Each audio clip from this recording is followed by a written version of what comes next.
Oke semua, halo teman-teman dimanapun teman-teman berada, ya baik di wilayah Jabodetabek ataupun di luar dari Jabodetabek. Halo ya, salam kenal semua. Karena hari ini dan periode ini ya, itu kan banyak banget anak-anak SMA ya teman-teman semua gitu yang baru pada lulus, kemudian juga teman-teman juga yang sedang melanjutkan pendidikan tinggi di perguruan tinggi idaman teman-teman semua yang baru pada menyelesaikan tugas akhir itu skripsi ya. Tentu kegelisahan teman-teman adalah saat ini bagaimana gue bisa untuk dapat kerja ya, untuk bisa melamar, dan jarak dari teman-teman lulus ke kerja itu sangat berharap untuk bisa cepat dan gak yang lama untuk menunggu ya teman-teman. Pada hari ini gue akan berbagi ya pengalaman gue di bidang gua dan juga pengalaman gua selama gua menjadi job seeker juga kayak gitu ya teman-teman. Dan tema hari ini memang kita menggunakan Zoom ya, jadi gua akan sharing aja dan kita akan belajar santai aja teman-teman ya. Kalau misalkan ada hal-hal yang perlu diperbaiki dari cara penyampaian gua atau misalkan belum jelas gitu ya, itu nanti bisa ditaruh aja di kolom komentarnya dan itu menjadi bahan evaluasi gua juga ke depan. Oke teman-teman, selamat pagi, siang, sore, ataupun malam. Ya bagi yang teman-teman lihat hari ini dan lihat kondisinya pada siang hari atau malam hari atau sambil santai dan lain sebagainya ya. Perkenalkan gue Bayu, gue punya pengalaman di bidang HR, jadi gue akan sedikit berbagi ya tentang pengalaman gue di sebagai job seeker maupun sebagai recruiter gitu ya. Jadi gue akan coba kombinasikan untuk hari ini ya. Tapi sebelum masuk jauh ke sana, gue akan memperkenalkan dulu dulu ya. Ini adalah program baru yang gue coba bangun, yaitu HR Series Volume 1, yang dimana nantinya akan terus berkesinambungan ke depannya. Insya Allah, jadi teman-teman silahkan di like, subscribe, maupun juga di komen juga dan di share-share ya ke teman-teman yang lainnya gitu ya, ke kerabat, tetangga, keluarga, dan lain sebagainya. Karena biar tambah gue semangat gitu ya ngebuat kontennya teman-teman. Tapi jujur gue ngebuat ini semua karena memang pengen nih berbagi ke teman-teman, jadi biar kita sama-sama lah membantu pemerintah untuk bisa mengurangi ya angka pengangguran yang ada di Indonesia ini gitu ya teman-teman ya. Jadi kalau misalkan teman-teman punya pengalaman baru ataupun yang lihat nanti ini adalah seorang HR atau misalkan seorang senior atau manajer atau mungkin CEO dan sebagainya, jika memang ada hal yang perlu ditambahkan atau misalkan hal yang perlu di-sharing, silahkan ya. Jadi gue nggak ngebatasin diri gue, dan gue juga nggak ngerasa kalau misalkan dengan cara gue ini apa namanya pure sepenuhnya dipakai oleh teman-teman ya. Jadi sifatnya sharing, mungkin dari para senior lain juga bisa membantu gue untuk bisa kita berbagi bersama. Oke teman-teman, judul kita adalah hari ini harus HR Series Volume 1, yang dimana untuk judul besarnya adalah Nail Your First Recruitment Like a Pro. Artinya memang bagaimana teman-teman bisa menciptakan kesan pertama di rekrutmen, dan bagaimana sih caranya biar kita mengambil hati seorang HR gitu ya sebagai seorang job seeker gitu ya teman-teman. Nama gue Bayu ya, tadi gue udah singgung sedikit seperti itu. Sebentar gue mau coba di next slide ya.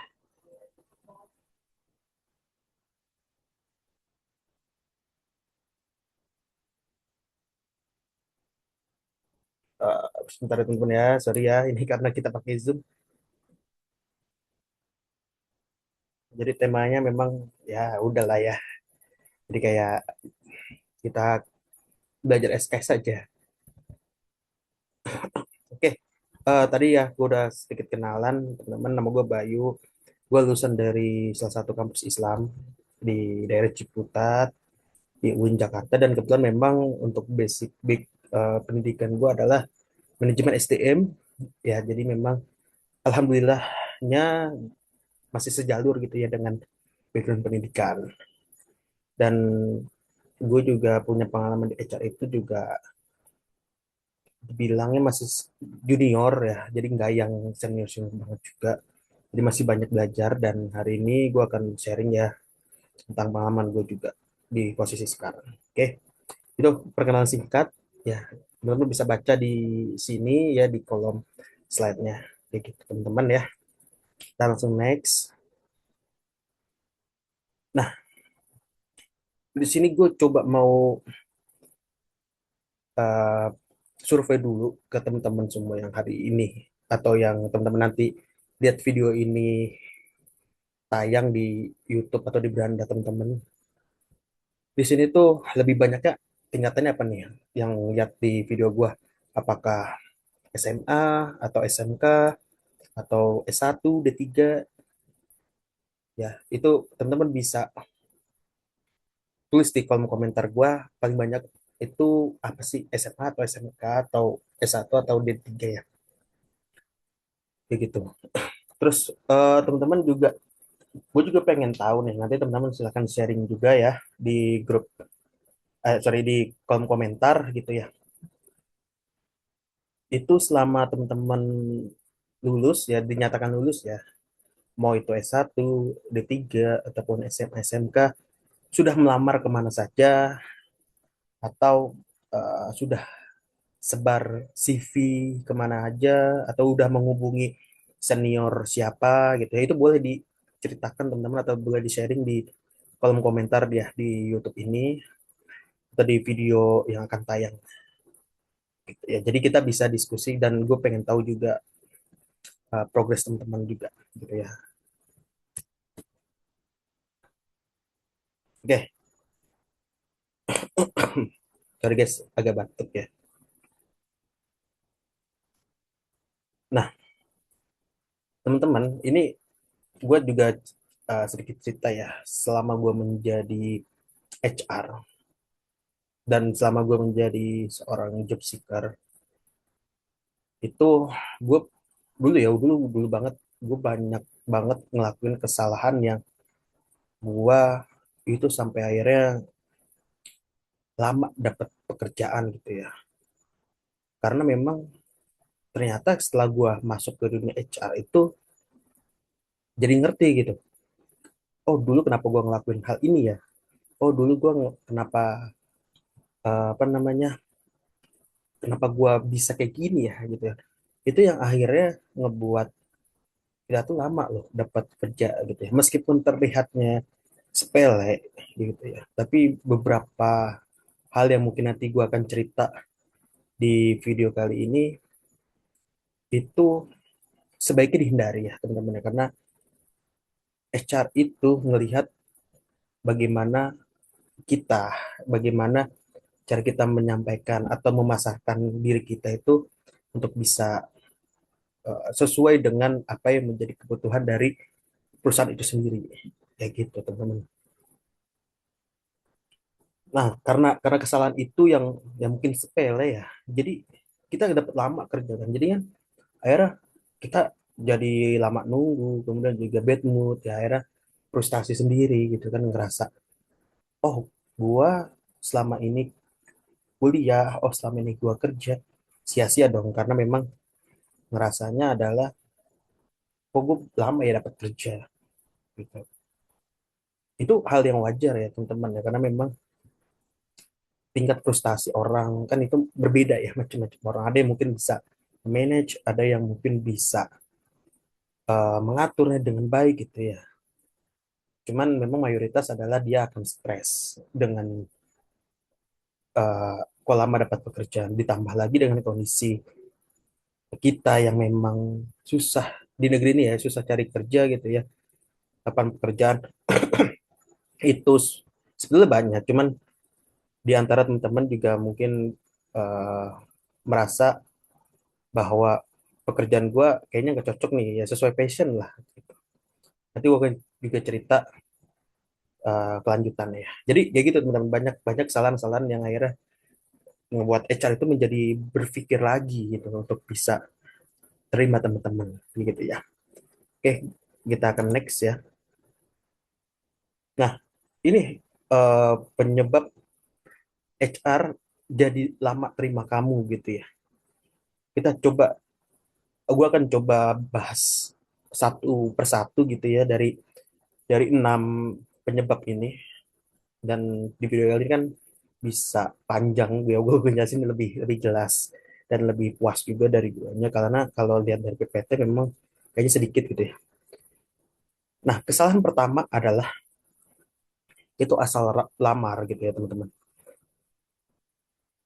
Karena tingkat frustasi tadi yang gue bilang, jadi akhirnya kita tuh merasa bahwa oh gue yang penting kerja deh, gue ngelamar kemana aja, selamar selamar gitu ya teman-teman. Boleh nggak kayak gitu? Boleh, tapi kalau dari gue ada tapinya gitu.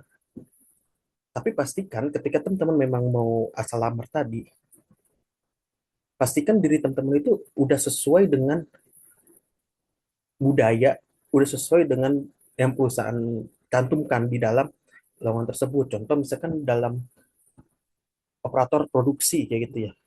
Biasanya kan di situ ada keterangannya, di lowongan kerja itu ada keterangannya, misalkan dia harusnya mengerti tentang mesin, atau misalkan dia yang memiliki pengalaman packing. Itu ya teman-teman ya.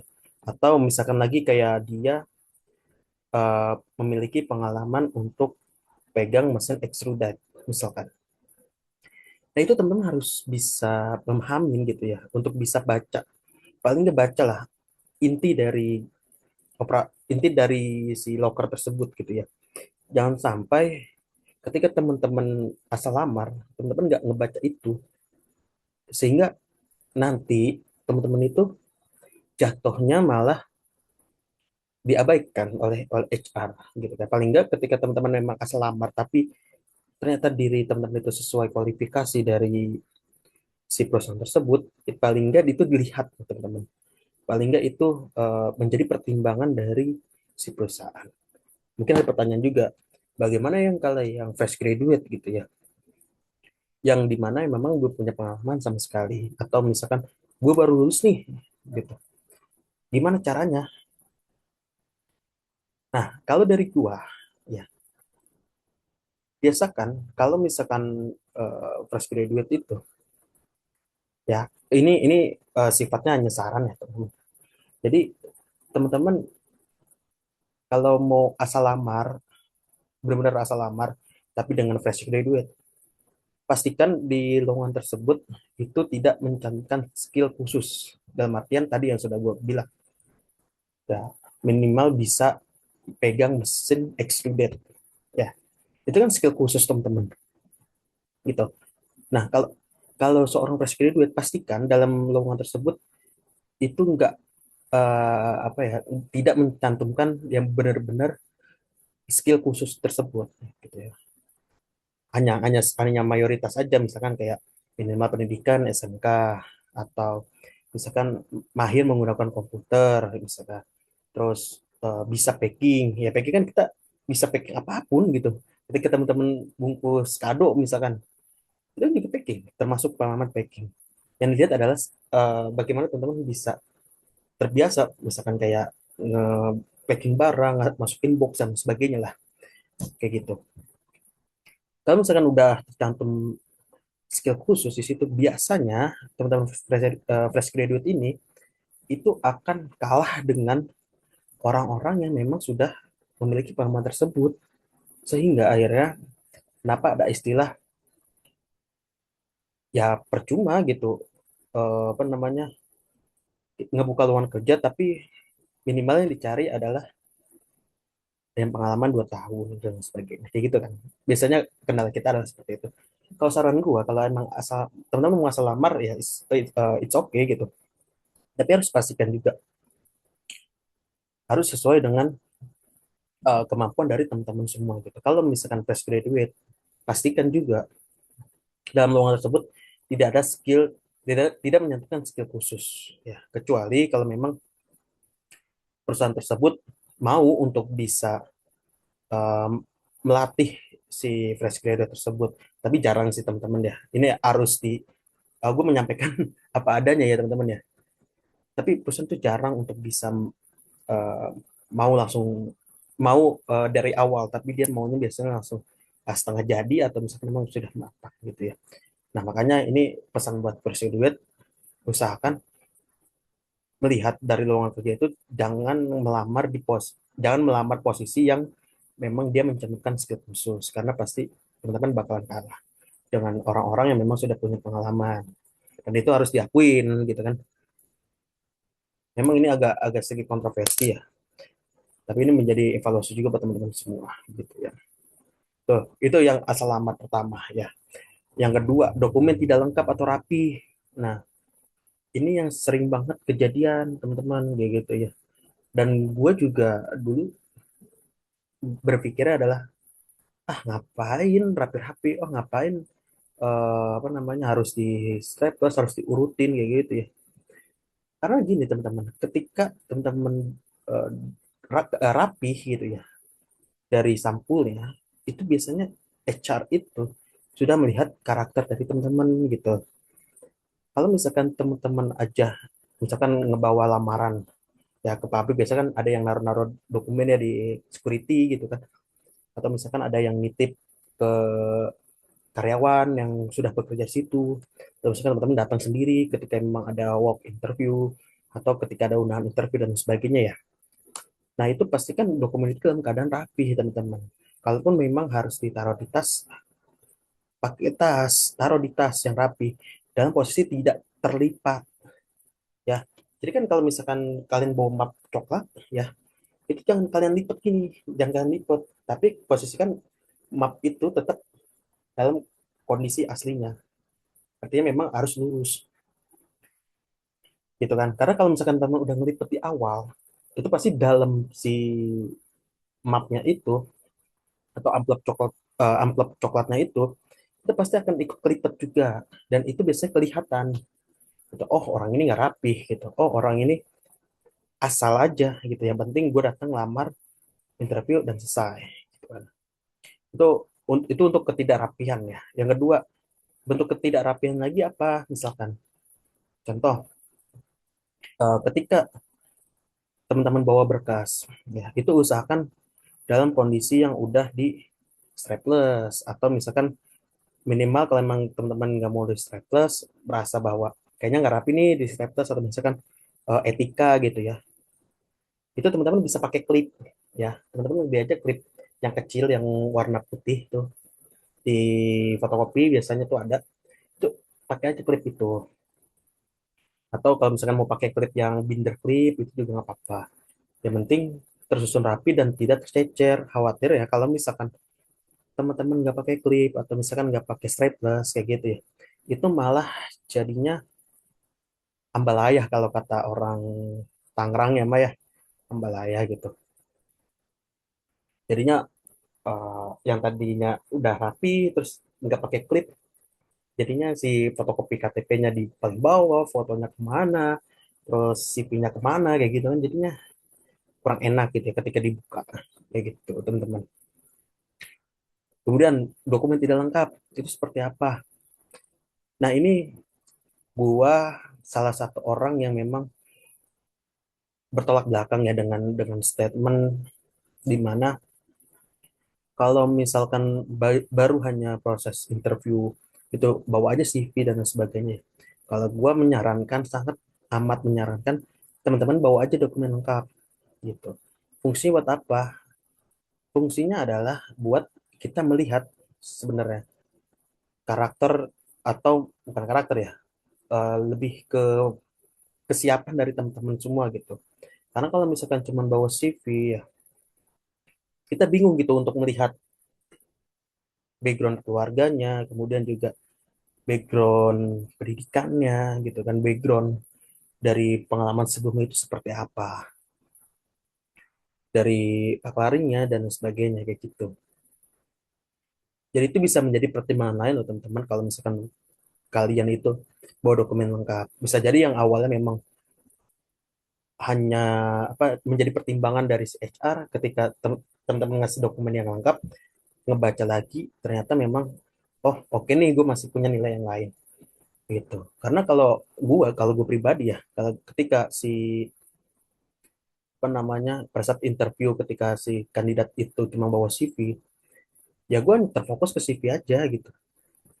Bahasanya adalah yang ngapain lu bawa CV apa namanya bawa CV benar-benar CV ya kan itu bisa dilihat ya di saat lu ngirim dokumen gitu kan gitu. Dan ini juga menjadi ya ini harus dibuka juga dan ini menjadi tuntutan ISO juga gitu biasanya di berbagai perusahaan besar gitu ya itu dokumen kertas kayak gitu itu menjadi audit ISO gitu. Makanya ada beberapa perusahaan yang memang masih mewajibkan kandidat itu untuk menggunakan dokumen lengkap di print ya, itu bukan karena pengen apa namanya pengen menghamburkan duit teman-teman tapi memang itu salah satu bentuk komitmen juga komitmen bersama juga gitu ya.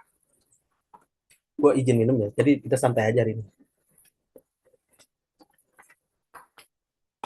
Terus juga kalau misalkan gue bicara tentang komitmen kertas apa hubungannya gitu kan, kalau menurut gue ada hubungannya gitu kan. Jadi bisa melihat seberapa siap gitu orang ini ketika memang diinstruksikan melakukan hal yang apa namanya hal yang rapih gitu ya. Ini silakan nanti teman-teman bisa diskusi aja untuk masalah ini. Tapi menurut gue sangat menyarankan untuk bisa rapi dan lengkap kayak gitu ya. Karena perlu yang namanya checking ya, checking dari si dokumen tersebut. Kayak gitu bisa jadi apa yang teman-teman tulis di CV itu ya bohongan gitu. Karena kita juga bisa mendetek itu sih. Gitu. Karena gue kalau setiap ngelamar segala macam, itu memang selalu melengkapi dokumen gue gitu ya. Ketika emang udah interview sih ya gitu. Kalau misalkan baru interview silakan teman-teman kirim CV pun nggak jadi masalah. Tapi ketika interview ya teman-teman usahakan bawa dokumen lengkap. Bagaimana kalau misalkan yang dia apa namanya dari kondisi ekonominya masih kurang untuk bisa melengkapi dokumen tersebut gitu ya. Nah ini kalau gua itu menyarankan teman-teman itu untuk bisa memprioritaskan dalam artian gini, ketika memang pada saat proses interview itu selesai, teman-teman bisa menanyakan gitu loh. Bisa menanyakan apa? Menanyakan dokumen tersebut apakah bisa dibawa pulang atau memang ditaruh di perusahaan. Ya. Ketika memang bisa dibawa pulang, ya bagi teman-teman yang ekonominya masih kurang gitu ya untuk bisa ngeprint lagi, itu pada saat teman-teman nulis di surat lamaran, pada saat teman-teman nulis di CV segala macam, itu jangan apa namanya jangan tulis spesifik pabriknya atau perusahaannya gitu ya. Ini banyak banget yang saya temuin juga ya. Ketika emang teman-teman ngerasa, oh gue ekonominya kurang nih, ngeprint segala macem, nggak bisa, apa namanya, kayaknya ah, sayang gitu ya buat ngeprint lagi. Tapi pada saat udah mengasih dokumen itu di surat lamaran itu tertulis, misalkan pimpinan PT ABC, misalkan pimpinan PT XYZ, misalkan. Nah lebih baik teman-teman buat di surat lamaran itu pimpinan perusahaan. Udah ya. Jadi ketika memang selesai interview, itu teman-teman bisa menanyakan itu ketika memang boleh untuk dikembalikan, ya itu teman-teman bisa pakai lagi tuh, ya, kayak gitu teman-teman. Itu sedikit saran, ya. Jadi usahakanlah untuk dokumennya itu lengkap atau rapi ya teman. Kemudian informasi no valid artinya gimana? Nah, ini masih juga ditemukan ya. Ketika teman-teman nulis di CV gitu ya, itu banyak banget yang nulis cuman hanya sekedar posisi teman-teman. Contoh, operator produksi di PT ABC misalkan, atau di PT XYZ. Udah tuh, dia nggak ngejelasin pekerjaan dia apa, atau misalkan target yang dia capai itu seperti apa. Nah itu teman-teman yang banyak banget apa namanya ditulis gitu ya. Salah nggak? Kurang tepat ya. Jadi ketika teman-teman menulis CV, posisi itu usahakan tulis juga job desk-nya gitu.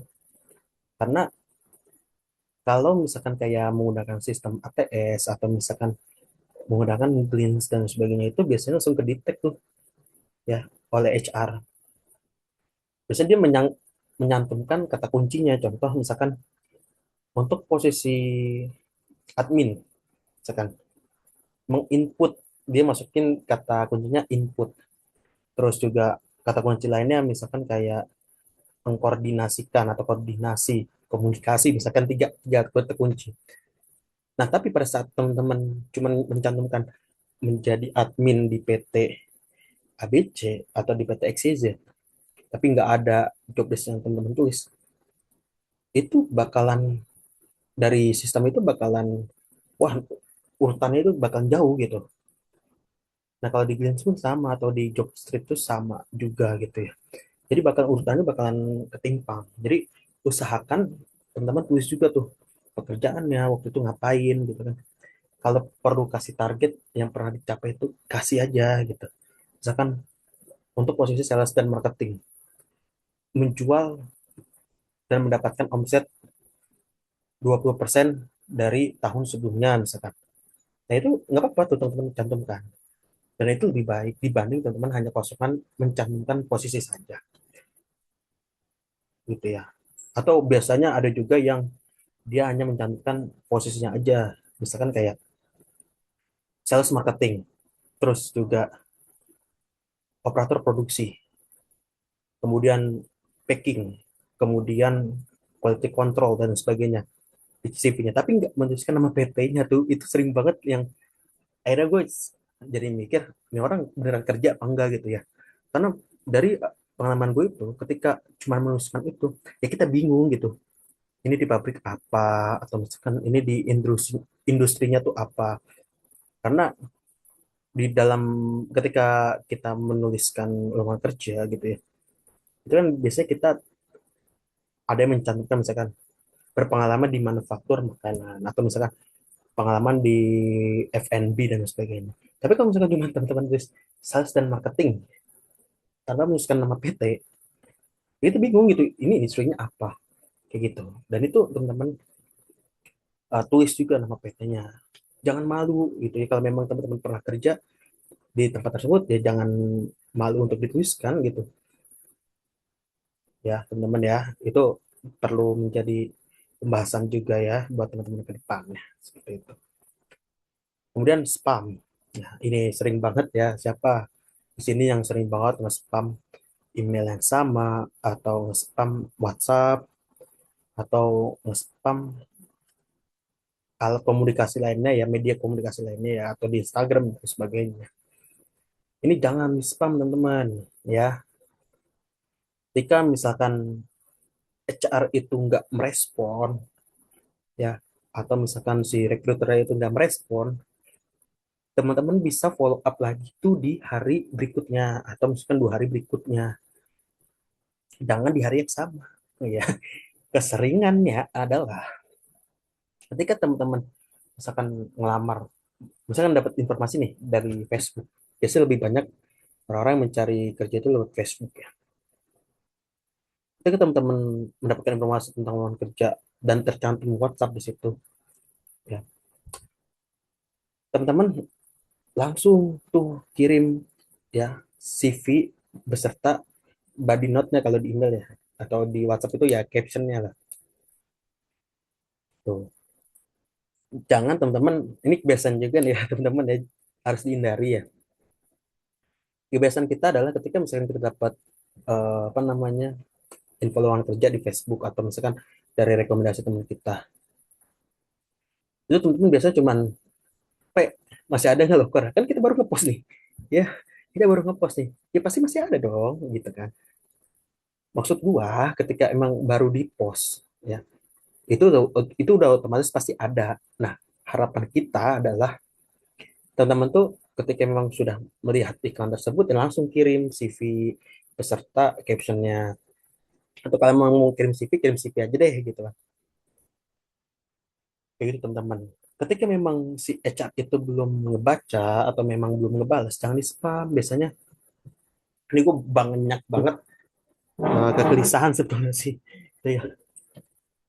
Ketika misalkan gue lagi nggak, belum sempat ya, belum sempat ngebales, biasanya di P lagi tuh ya teman-teman ya, di P, kemudian kadang ditelepon.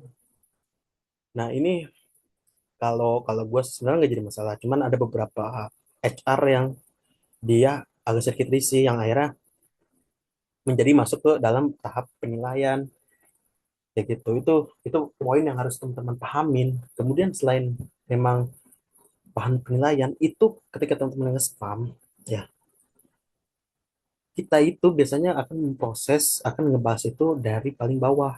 Sama ketika teman-teman belanja online gitu ya, belanja online kan ketika admin itu pasti ngecek paling bawah tuh ya. Di sini mungkin ada yang juga ngelihat menjadi admin e-commerce atau CS dari e-commerce ya, pasti kan ngebacanya paling bawah dulu dong, nggak mungkin yang paling atas gitu kan. Ketika teman-teman nge-spam terus kan itu otomatis chatnya paling atas, dan secara nggak langsung itu pasti akan diceknya itu paling belakangan. Nah kalau misalkan emang teman-teman mau dicek, ya udah gitu, jangan di spam ya, jangan di chat lagi ya. Kalau mau emang mau follow up lagi itu di hari besoknya atau di hari lusanya kayak gitu. Kalau emang masih belum juga ada tindak lanjut dari si HR-nya. Intinya adalah jangan di hari yang sama untuk bisa menanyakan kelanjutan atau tindak lanjut dari informasi yang sudah diberikan. Termasuk ketika saat rekrutmen selesai gitu kan, biasanya HR kan kasih tahu ada yang tunggu dulu ya 2 minggu, atau misalkan tunggu dulu 3 minggu gitu ya. Jangan teman-teman belum waktunya udah di spam gitu ya. Ketika emang sudah waktunya silakan follow up. Tapi kalau emang nggak dibalas juga gitu ya. Karena kan banyak HR juga yang memang dia nggak ngebales chat kita ya, dan itu udah menjadi rahasia umum lah gitu. Udah banyak yang ngebahas juga kan. Itu teman-teman bisa nge-follow up lagi di besoknya sampai dengan 3 hari, teman-teman bisa nge-follow up. Tapi kalau misalkan emang sudah dari 3 hari tidak ada respon, ya udah gitu teman-teman, anggap aja eh, proses tersebut gagal gitu ya.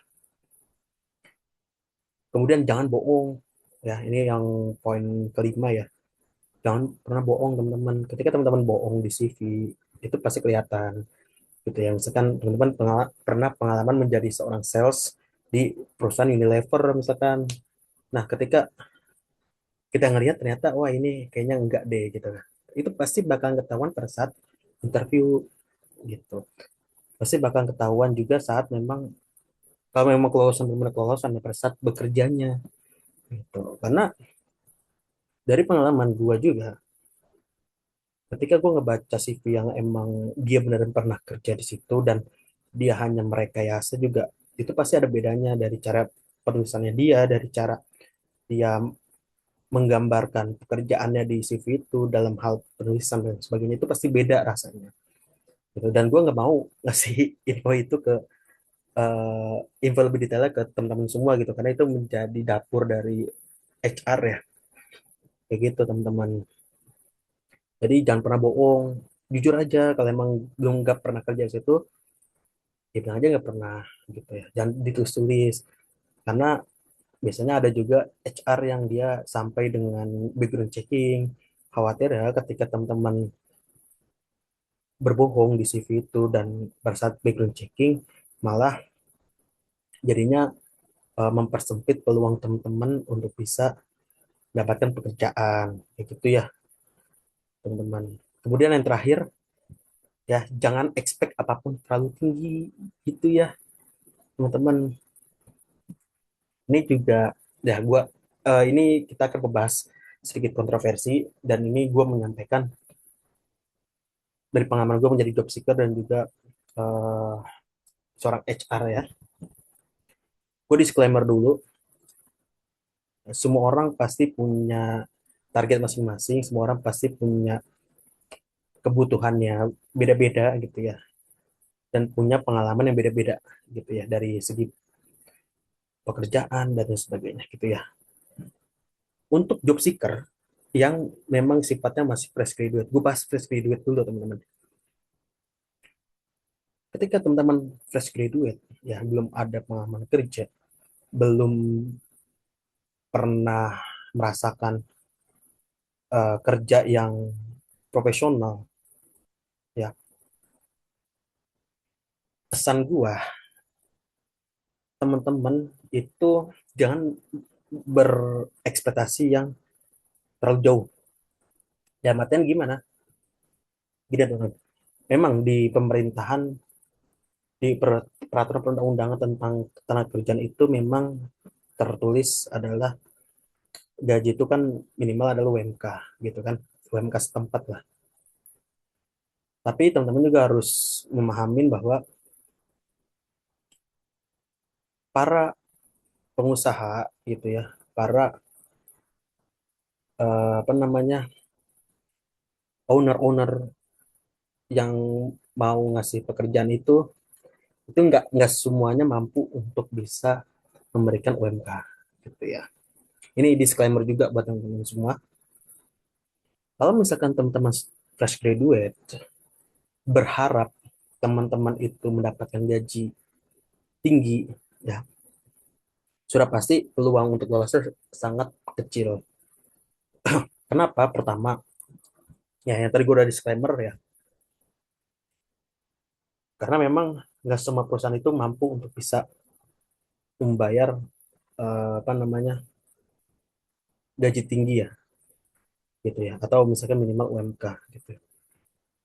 Yang kedua, ya ketika teman-teman fresh graduate itu secara natural ya, kita sebagai HR itu pasti akan melihat, oh ini nol skill, oh ini belum ada pengalaman kerja. Ya jadi kita berpikirnya adalah ketika teman-teman fresh graduate itu ya kita mau nilai dulu untuk cara kerjanya dia gitu ya. Dan kalau misalkan teman-teman memang punya value yang salah gitu ya, dalam artian gini, misalkan teman digaji cuman 5.500.000, tapi ternyata teman-teman punya value yang bisa menghasilkan mungkin bisa 7 juta gitu ya, itu bisa 6.500.000 misalnya. Nah itu pasti kita akan eh, mengadakan yang namanya perubahan gaji gitu. Yang penting teman-teman itu, untuk teman-teman fresh graduate ya, ketika memang ada peluang untuk bisa mendapatkan pekerjaan ya, tapi dengan gaji yang memang belum sesuai dengan apa yang teman-teman pengen gitu ya. Menurut gua lebih baik teman-teman ambil aja dulu untuk peluang itu, karena yang fresh graduate butuhkan adalah ya selain duit ya, memang duit kan kebutuhan ya, adalah bagaimana jam terbang teman-teman gitu ya. Jadikan pekerjaan teman-teman pertama itu menjadi alat atau menjadi media untuk teman-teman bisa upgrade diri ya, belajar untuk menjadikan teman-teman itu memahamin sistem, memahamin cara kerja, memahamin job desk dan sebagainya gitu ya. Kalau misalkan teman-teman serius di pekerjaan pertama ya, ketika teman-teman memang sudah mampu, sudah memang ngerasa layak untuk bisa naik gaji atau misalkan naik jabatan atau promosi dan sebagainya, jika di perusahaan tersebut nggak ada peluang segala macam ya, teman-teman bisa mencari pekerja, mencari tempat yang memang teman-teman itu ngerasa dihargai gitu ya, atau merasa bahwa oh gue bisa nih untuk bisa mendapatkan hal yang lebih layak kayak gitu. Jangan Jangan sampai udah amat teman-teman fresh graduate gitu ya, terus udah muluk-muluk gitu mintanya. Ini biasanya yang menghambat teman-teman semua untuk bisa eh, mendapatkan pekerjaan gitu ya. Nah, buat teman-teman yang udah punya pengalaman gitu ya, apa yang gue sampaikan ini gitu kan, yang tadi gue sampaikan di presiden, kalau misalkan memang bergantung kepada apa namanya gaji segala macam ya, mungkin agak berat ya. Lagi teman-teman yang udah punya pengalaman segala macam gitu ya. Saran gue, balik lagi di asal lamar tadi ya. Ketika teman-teman mau melamar, yang memang sudah punya pengalaman itu ya. Ketika teman-teman ngelamar di sebuah perusahaan yang memang dia nggak bisa menggaji teman-teman di UMK, atau misalkan nggak bisa gaji teman-teman di angka yang udah teman-teman ekspektasikan gitu ya. Itu kan udah kelihatan ya teman-teman ya. Apalagi kalau teman-teman ngelamar lewat Glints, lewat Jobstreet itu kan biasanya angkanya udah kelihatan. Contoh, itu teman-teman ngelamar operator produksi di suatu perusahaan ABC misalkan, atau di XYZ ya. Terus di situ udah ada keterangannya, misalkan range-nya adalah 3 juta sampai 4 juta untuk operator produksi misalkan. Tapi ketika teman-teman ngelamar di situ, pada saat rekrutmen, misalkan udah sampai tahap interview dalam macam, udah sampai tahap mengirim offering letter, tapi teman-teman malah nggak setuju gitu kan. Kan itu udah dari awal teman-teman udah tahu gitu. Dan gajinya kan segitu. Saran gue, kalau emang teman-teman mau untuk bisa upgrade dari masalah salary, ya masalah gaji segala macam, baca dulu di awal pada saat teman-teman melamar. Tuh range gajinya berapa sih untuk posisi ini? Ya itu ya teman-teman. Jadi jangan sampai kecewa nanti di akhirnya gitu. Itu pesan gue pertama. Ya, saran gue pertama. Yang kedua adalah ketika teman-teman itu yang sudah pengalaman ya, terutama ya, pada saat interview, nah di sana teman-teman bisa melakukan screening untuk benefit apa aja yang bisa didapatkan, kemudian juga salary yang akan kira-kira nanti diterima gitu ya. Pada saat interview itu yang ajang di mana teman-teman itu bisa menentukan value teman-teman gitu ya. Kalau misalkan pada saat interview tidak disebutkan oleh recruiter ya, atau misalkan oleh human resource-nya, itu teman-teman bisa nanya loh di situ gitu kan, untuk range-nya berapa, kemudian benefitnya apa aja jika memang saya diterima di sini gitu ya. Nah, ketika memang sudah disampaikan, nah itu kan ada jeda waktu untuk bisa nunggu, dan itu menjadi pertimbangan juga buat teman-teman buat mikir kayak gitu ya. Jadi jangan sampai teman-temannya diem, terus pada saat nanti offering letter tercantum misalkan gaji cuma 3 juta untuk proses produksi, malah nantinya eh, ngedumel sendiri gitu kan. Jadi jangan sampai teman-teman ya. Jadi teman-teman harus paham dulu dari awal gitu ya.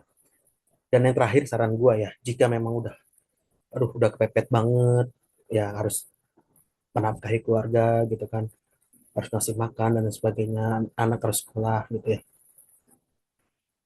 Pesan gua ya, teman-teman itu kalau emang mau terima silahkan gitu ya. Kalau misalkan teman-teman mau menerima, ya udah jalanin pekerjaannya dengan baik dan benar gitu ya. Toh kalau misalkan memang merasa kalau diri teman-teman punya value yang beda dari rekan kerja yang lain, dari tim yang lain gitu ya, itu kan bisa didiskusikan kembali juga ke HR-nya, atau misalkan ke leader teman-teman gitu. Jalanin dengan baik dan tekun gitu ya. Jangan sampai ketika teman-teman emang udah tahu, oh gue harus nafkahin keluarga gue, harus ngasih makan anak gue, harus sekolahin anak gue gitu. Jadi kerjanya malah banyak nekonya, banyak neko-nekonya gitu. Minta ini, minta itu. Jadinya malah nggak fokus ke pekerjaannya. Tuh. Itu ya teman-teman ya. Itu itu kalau misalkan memang teman-teman udah kepepet banget. Kalau emang mau terima, tadi jalanin dengan sebaik-baiknya. Tapi kalau misalkan memang teman-teman ngerasa bahwa, oh, kayaknya enggak, bisa nih gitu kan.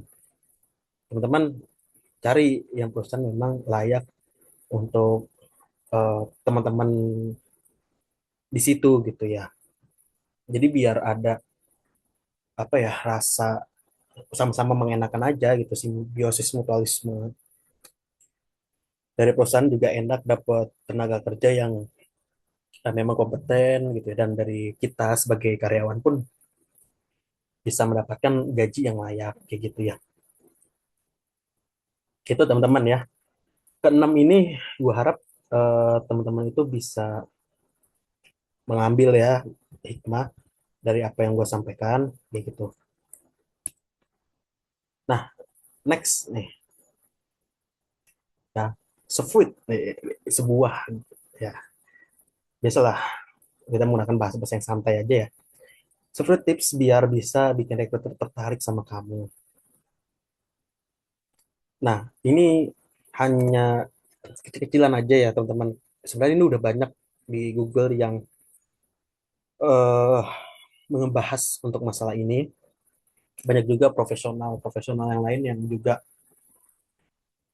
praktisi HR yang membahas masalah ini gitu ya.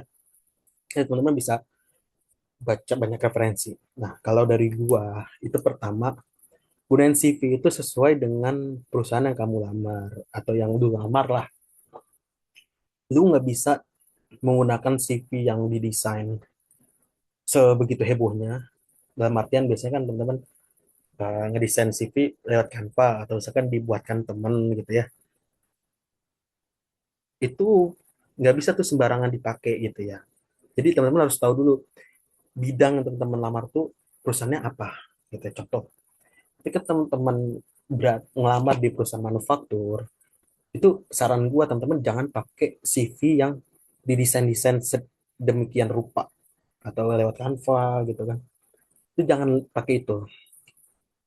Karena kalau misalkan teman-teman pakai itu, biasanya kalau di sistem ATS itu dia nggak bakalan bisa tembus meskipun teman-teman punya pengalaman yang banyak dan memang menurut teman-teman oke gitu kan.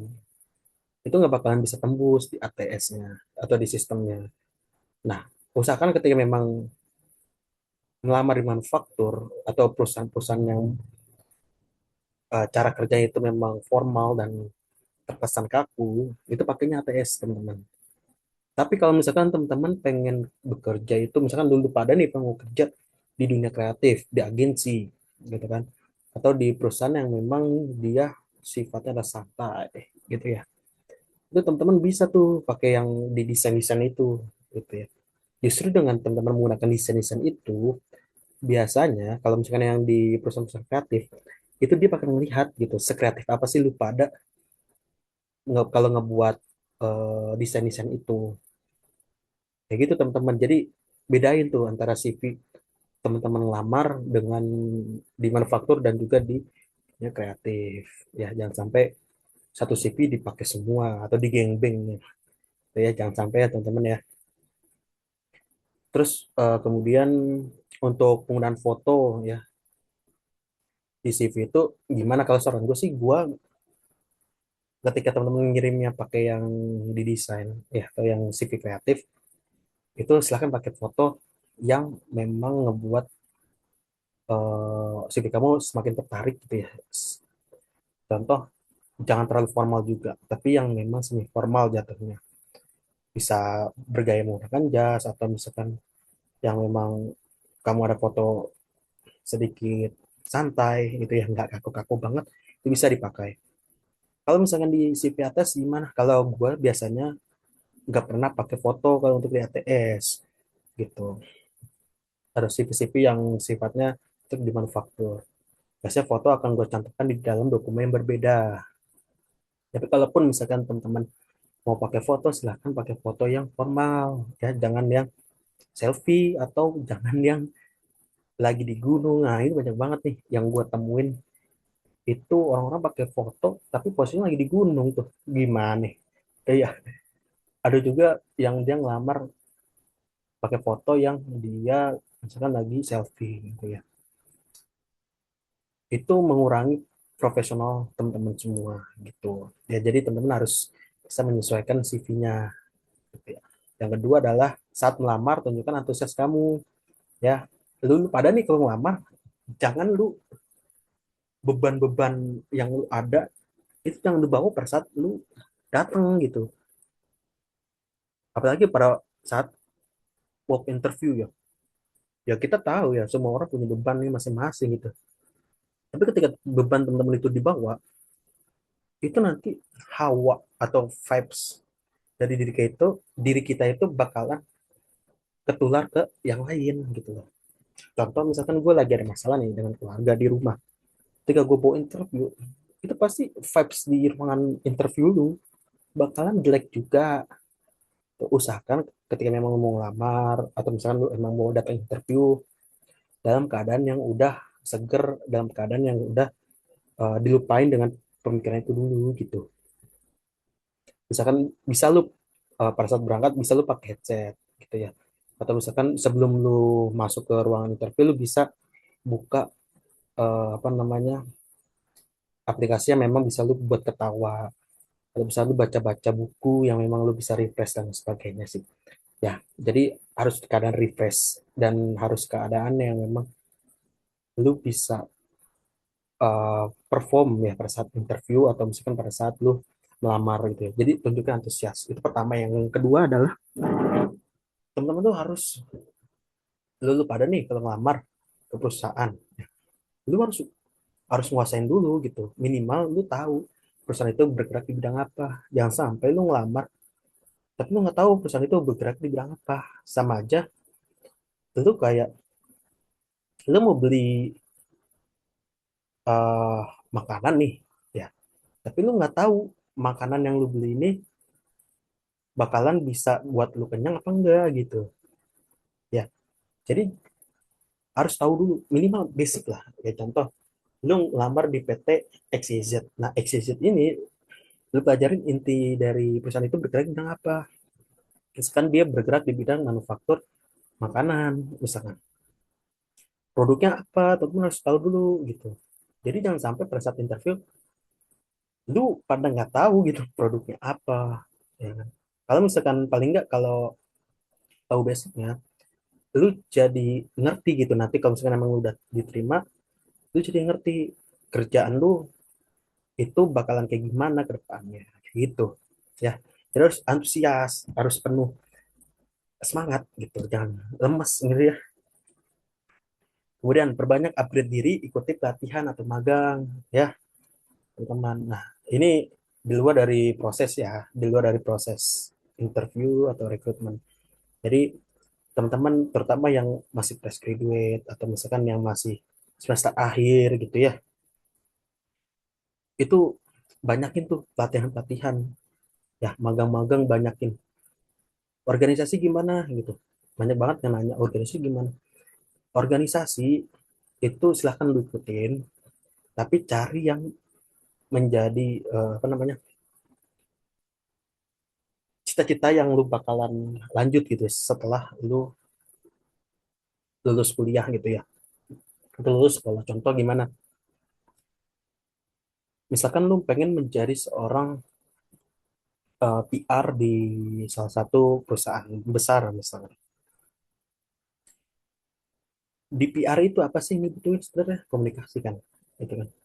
Nah, pada saat lu mengambil organisasi, lu masuk ke dalam kepanitiaan atau divisi yang memang bisa meningkatkan skill komunikasi lu, bisa meningkatkan relasi lu kayak gitu. Jangan sampai lu misalkan lu pengen masuk, lu pengen cita-cita lu menjadi seorang human resource misalkan.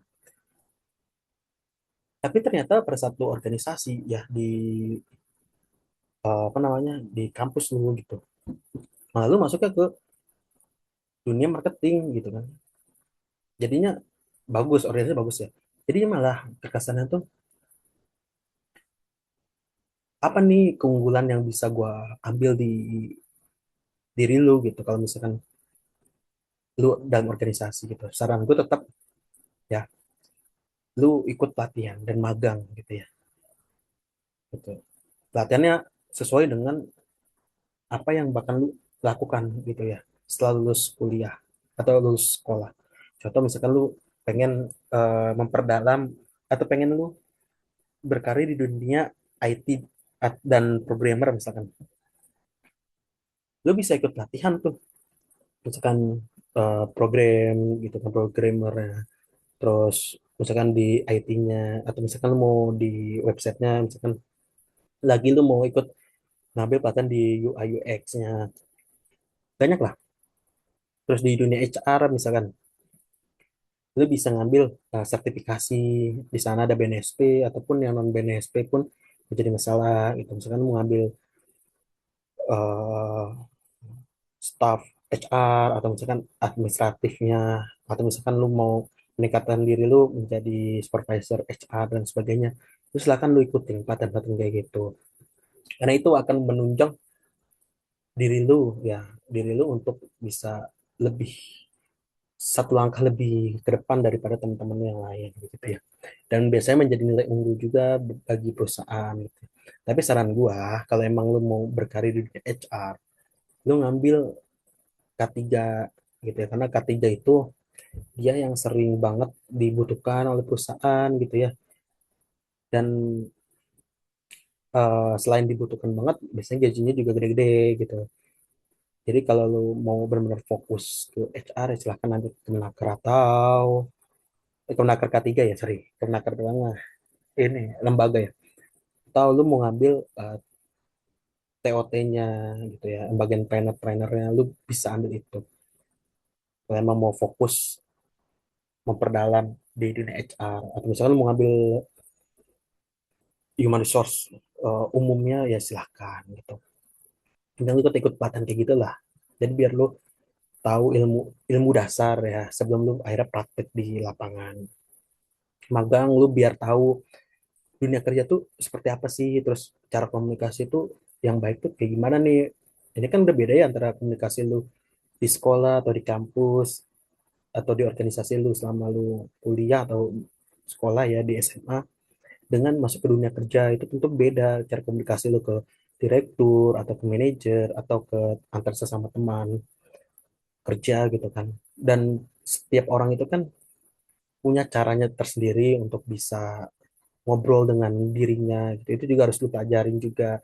Makanya di magang itu lu harus benar-benar mengerti dan harus benar-benar bersosialisasi, karena banyak anak magang itu yang dia ya udah hanya untuk formalitas menyelesaikan tugasnya aja sebagai seorang mahasiswa. Itu saran gua bagi lu yang lagi magang, lu benar-benar pelajarin apa yang disampaikan oleh senior senior lu di pabrik atau di kantor gitu ya. Terus yang ke berapa nih, satu dua tiga, yang keempat, bangun personal branding teman-teman ya. Jadi ketika teman-teman udah memang udah ikut magang, udah ikut banyak pelatihan gitu ya, jadi jangan teman-teman lepas gitu aja gitu.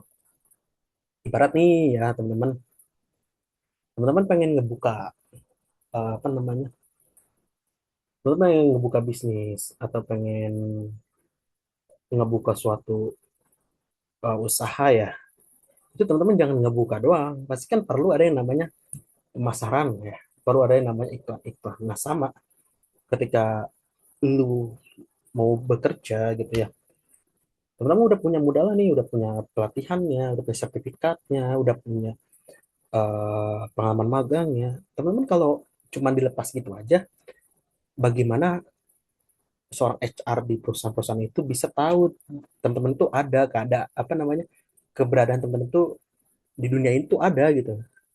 Caranya gimana? Caranya bangun personal branding. Personal branding harus seperti apa sih gitu kan?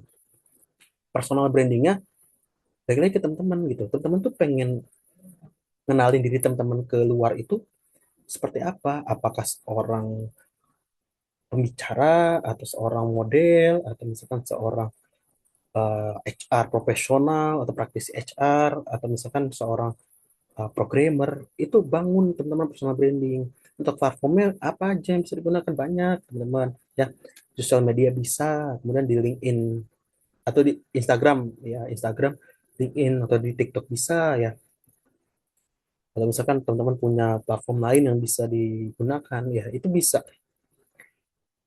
teman-teman manfaatkan gitu. Jangan sampai ketika teman-teman udah punya pelatihan, udah punya magang, wah bikin kontennya males gitu. Oh, ngebangun personal brandingnya bingung gitu, harus kayak gimana. Mulai aja dulu ya teman-teman, mulai aja dulu. Urusan nanti teman-teman dikenalnya itu apa, gitu, urusan belakangan gitu. Nanti teman-teman ketika udah punya modal, teman jalani dulu. Gitu.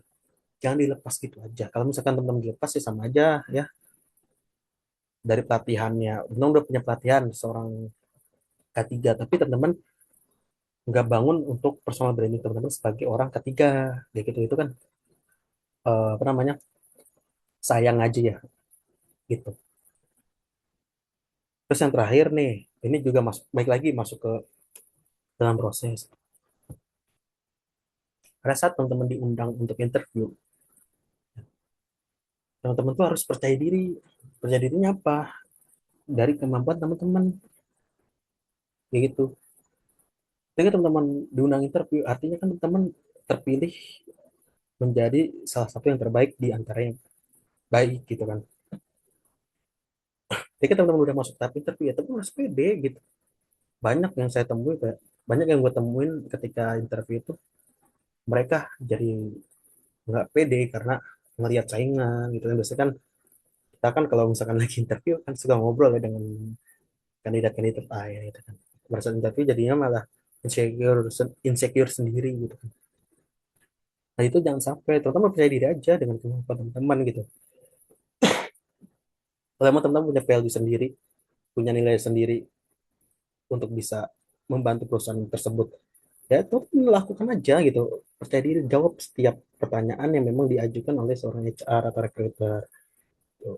Jangan sampai teman-teman terlihatnya malah gugup. Biasanya kalau gugup itu jawaban gugup itu jawaban yang meragukan. Atau misalkan dari ekspresi kita juga itu bisa kegambar juga bagaimana kita nggak percaya diri dengan kemampuan kita gitu. Itu biasanya menjadi keraguan sendiri sih buat recruiter ya. Jadi pesan gua teman-teman itu harus percaya diri ya apapun kondisinya. Itu ya teman-teman ya.